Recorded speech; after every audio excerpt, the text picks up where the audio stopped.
Hi, this is John Lester, Director of Community Development for Reaction Grid, and today we're going to talk about Jibe and terrain files.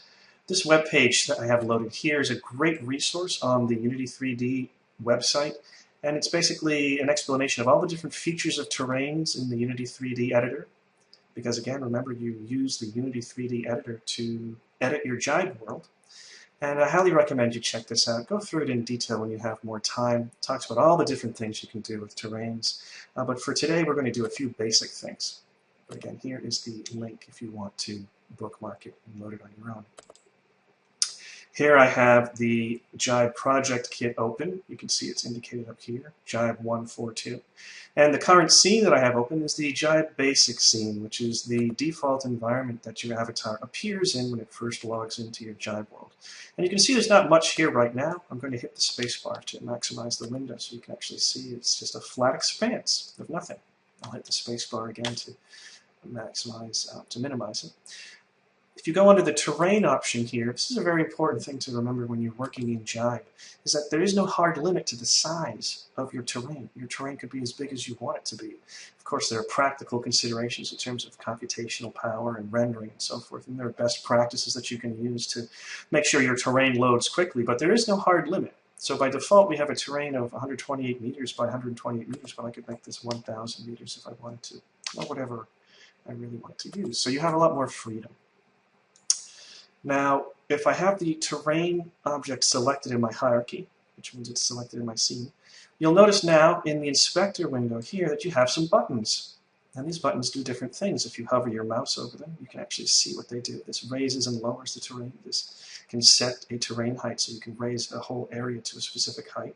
And this actually smooths the terrain. So let's see how it looks to raise some terrain. Let's click on the raise and lower terrain. I can actually select a different brush.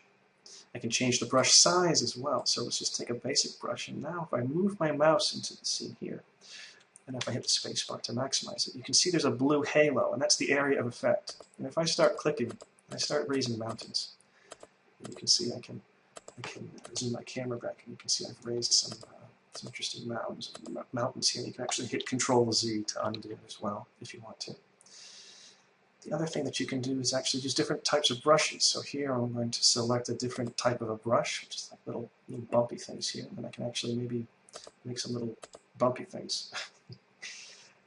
You also have a smooth brush, a smooth option here. So I'll select the brush and select smooth. And now I can actually go and just kind of smooth these things out here.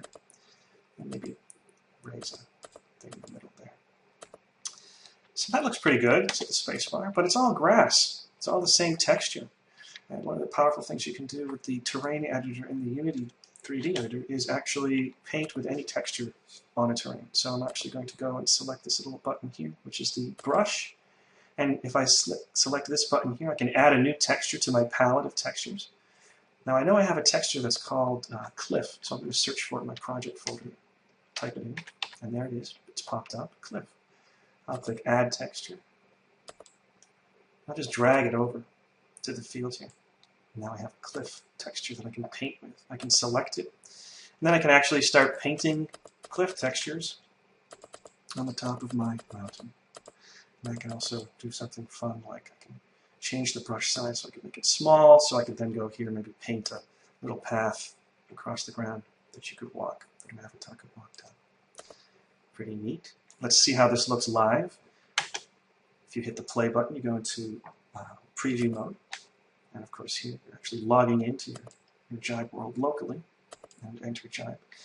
And I can see off in the distance I have my mountain. I can actually see the little path that I made here. I can walk my avatar along the path. And I can test it out. I can see if the hill is too steep maybe here. Yeah, maybe it's a little too steep. I have to kind of fly my way up to the top here and land on my turn.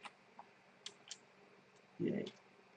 You can see now, this is the preview of what your world will actually look like. And if I hit the play button again, I can go back into edit mode, and of course edit. So here you can see the basics of how terrains work and how powerful they can be in creating an environment that has a very interesting landscape.